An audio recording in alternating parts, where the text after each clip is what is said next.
आज फर्रुखाबाद में समाजवादी पार्टी के गठबंधन प्रत्याशी डॉक्टर नवल किशोर शाक्य ने फतेहगढ़ कलेक्ट्रेट पहुंचकर लोकसभा चुनाव का नामांकन किया।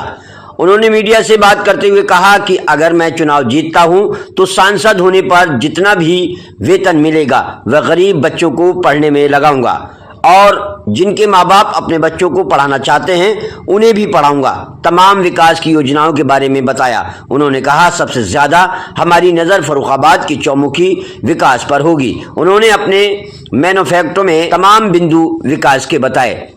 इस दौरान उन्होंने पत्रकारों से क्या कहा, आइए सुनते हैं।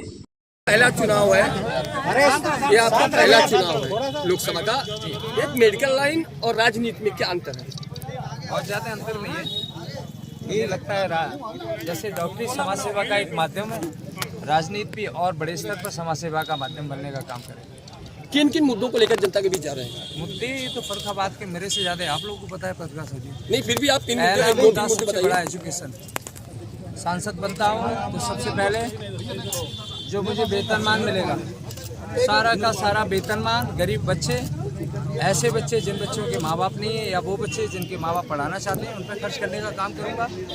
दूसरा मुद्दा, बहुत सारे मुद्दे हैं फर्रुखाबाद में। 2 संस्थाएं, सरकारी संस्थाएं, एक चीनी मिल है, एक सूत मिल है, 23 साल से लगातार बंद है। दूसरा गंगा एक्सप्रेस वे का सबसे बड़ा मुद्दा है कि गंगा एक्सप्रेस वे यहाँ के बगल के गद्दावर मंत्री फर्रुखाबाद से उठा के लेके चले गए।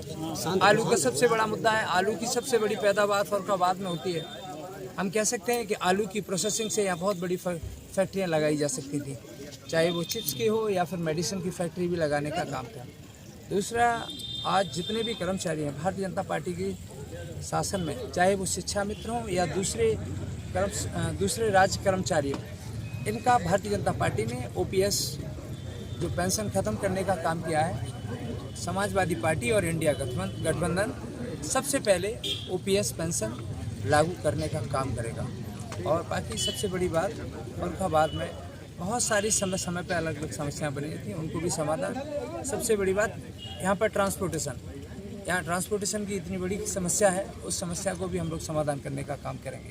क्योंकि आदरणीय राष्ट्रीय अध्यक्ष अखिलेश यादव जी ट्रांसपोर्टेशन के लिए कह सकते हैं कि जैसे लखनऊ आगरा एक्सप्रेस वे बनाने का काम किया, हम कह सकते हैं यहाँ पर आगे फर्रुखाबाद में बेटर ट्रांसपोर्टेशन हो। और आप देख सकते हो कि यहाँ पर ट्रांसपोर्टेशन की कितनी बड़ी समस्या है।